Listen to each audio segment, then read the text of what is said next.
Yo, what is up, guys? So we're here to talk about Strikeblades. More so, I wanted to really talk about the Strikeblades with the Diablos, or formerly known as the Brandish archetype. And anyways, they actually took a lot of different places. Now, the build that I thought was really interesting was mixing it in with the Darkest Diablos new card, which is from the Lord of the Lair new structure deck that's coming out. But anyways, it actually got first place. This is the first place deck profile. Now, there are several different tournaments that I'm going to be mentioning, but I'll link everything down below if you guys want the full information. But it actually got second place at WCS. Now, that build is a little bit different. I wanted to do this one because this one's the first place, but it did also technically take second place at the WCS 2018 representative tournament, and then it also did place in the ACS domestic tournament. Again, keep in mind, guys, this is the OCG, so they do have a different ban list, but obviously the main core of the engine, you don't need Maxi. It's just pretty much every deck is going to be playing Maxi anyways. But the one thing that Brandish or the Strikeblades will have, as far as we don't have in the TCG, that's a pretty big deal,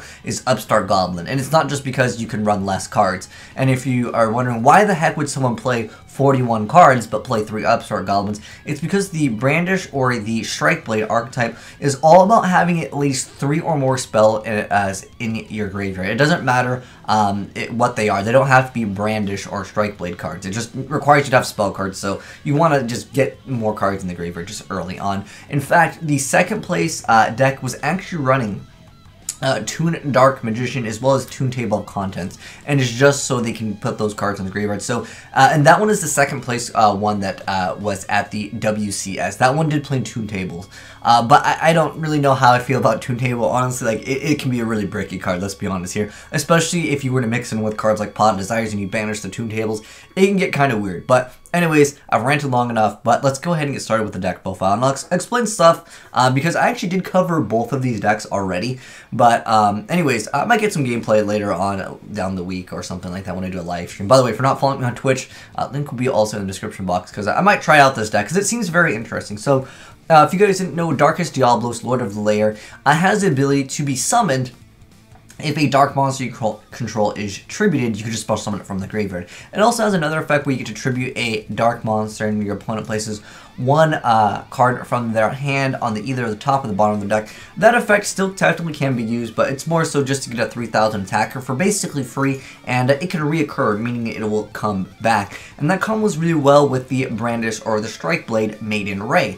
So Maiden Ray has the quick effect where you can tribute this card and then special summon a Brandish monster from your extra deck.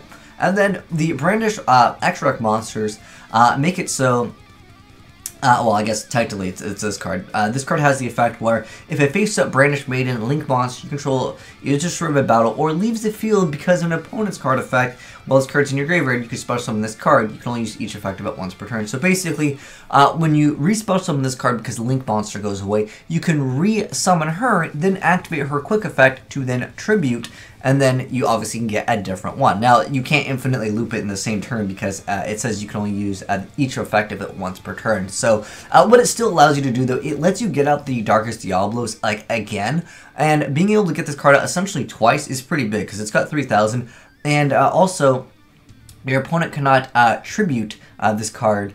And also they cannot target it with card effects. So this card is already pretty annoying to deal with. And the Brandish Maidens, these cards can technically get okay stats because they gain attack boosts for spells in the graveyard.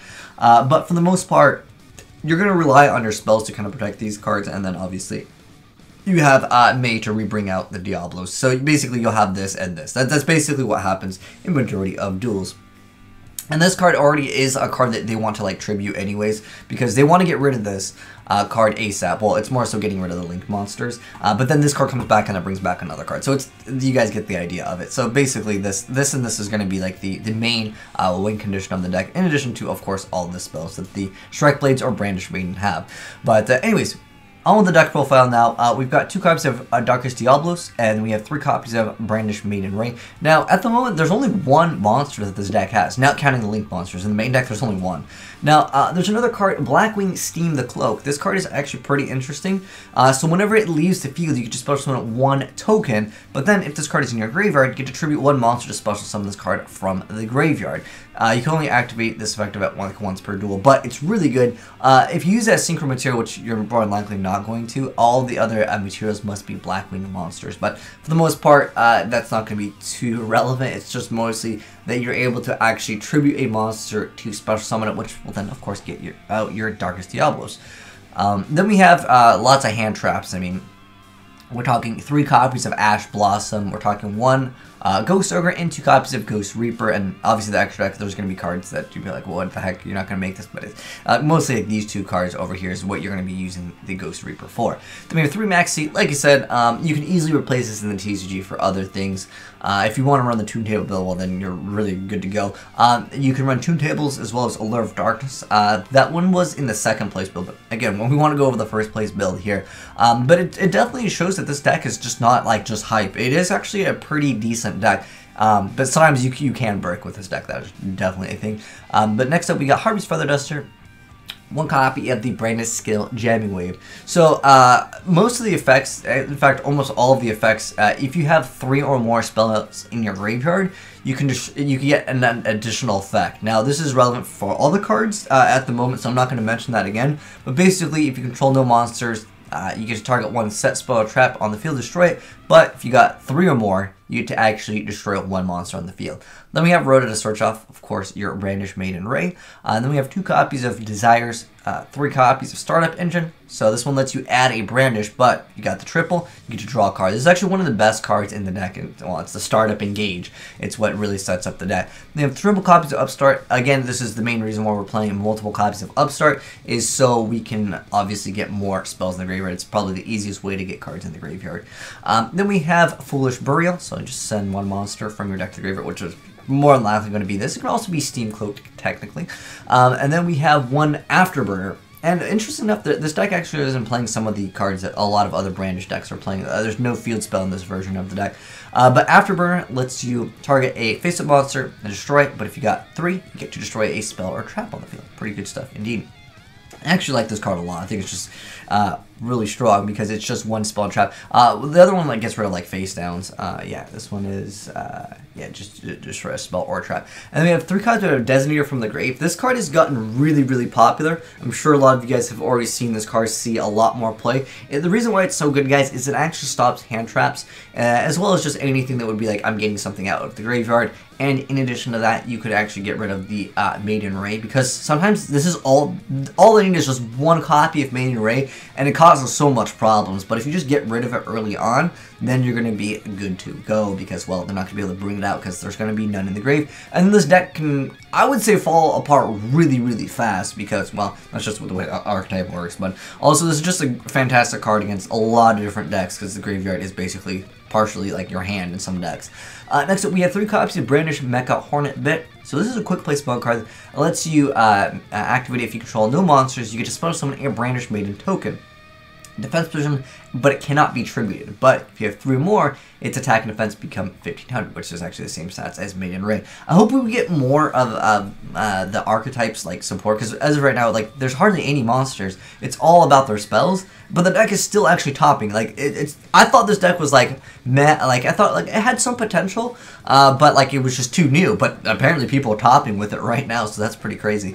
Yeah, and all of these as far as right now, we have a fire one that makes it so you summon it by using 1 non-fire Brandish Maiden, and then the water one makes it so you can spell summon it by using a non-water, so basically not of the same element. And as of right now, this is just dark. We only have dark monsters for the archetype, so you can basically go into whatever you want. And then we also have 2 copies of Brandish Mecha Widow Anchor. So if you control no monsters, your main monster zone, you get to target 1 effect monster on the field, negate its effect. But if you have 3, you can take control of it until the end phase, which you can use it for link summons. You can use it for a lot of different things, and that's pretty cool indeed. This card really helps out a lot. It's probably one of the best cards that they have in the archetype, especially since it is also quick play, because obviously you only have 1 link monster. Now keep in mind, it says if you control no monsters in your main monster zones. So one thing that is kind of bad with this variant of the deck is that, well, Darkest Diablos is more than likely going to be there. So keep that in mind. This could be counterproductive in a sense, but I definitely think it's a great card still. The next up, we have 1 Brandish Mechanism multi-roll.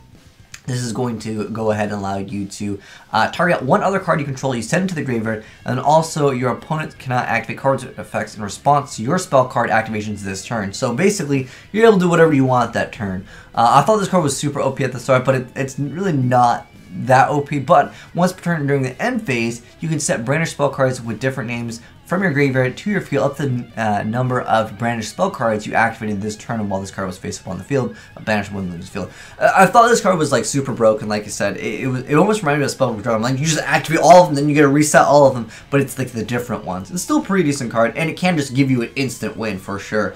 There are times where you can just go through all your cards, but if you're able to activate like the triple effect, where you're like, okay, destroy a monster, destroy a spell and trap, I'm gonna go ahead and search a card, draw a card. Like if you're getting that many like other effects, you've probably won that. It might be a win harder card in a sense, if that makes sense. But yeah, if you're activating like 3 or 4 cards, then you can just set like 2 to 3 additional. It is like an instant win. But next up we have 2 copies of Infinite Transience. It's actually a really popular card in the OCG. Yeah, it just lets you like negate a monster effects and it gets rid of everything in the columns effects for this turn.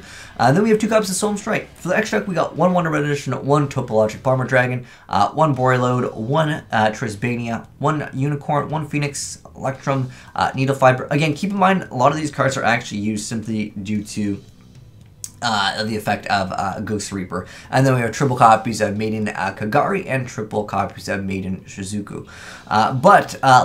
Lastly, one important card that you definitely need to run this deck is Link Karibo. That is due to the Steam token. And then also, you're able to also tribute, you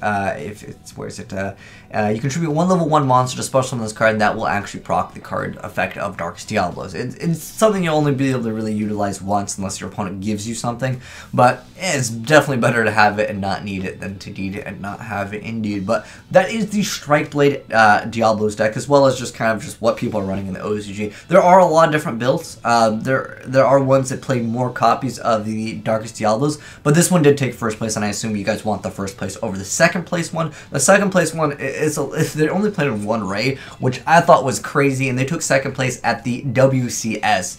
So that's pretty cool. Let me know if you guys want any other variants of this deck. Like I said, there is it's basically just Tomb Table Khans' Dark Magician and like a Lair of Darkness. So basically, they have more draw power at the end of the day. But they are also playing more copies of Lair of Darkness. It's more incorporating the Darkest Diablos, but I feel like that deck has a lot of consistency problems if you play it by itself. But maybe this is the way to go, the Strikeblade Darkest Diablos deck. But anyways, hopefully you guys enjoyed the video. If you did, drop a like on it, and if you're new to the channel, hit the subscribe button, and let me know if you guys want other builds of the Strikeblades, because I know it's getting a lot of hype, but I feel like it just needs a few more cards, though, specifically more monsters in the main deck. Oh, heck, I feel like they're going to come out with extra deck ones. But anyways, thanks for watching, guys, and I am signing out.